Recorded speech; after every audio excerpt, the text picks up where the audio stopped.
কাঁঠালের রুয়া বা কোষ যেটাই বলেন, এগুলো আমি চুন দিয়ে মেখে অনেকক্ষণ রেখে দিয়েছিলাম, ঘন্টাখানেক। এখন ওইগুলা চিপে আমি ওই যে ওইটুকু পানি বের হয়েছে আমি রেখে দিচ্ছি। এখন আমি ছানাগুলো উঠে ততক্ষণে আমি ফেলে দেবো তুলে। এগুলো হচ্ছে চুন।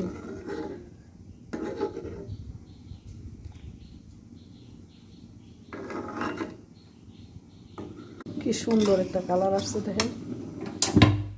হয়ে গেল আমার গুড় বানানো। এই যে কি সুন্দর একটা কালার আসছে।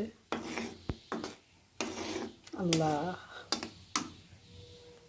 হয়ে গেছে আমার গুড় বানানো।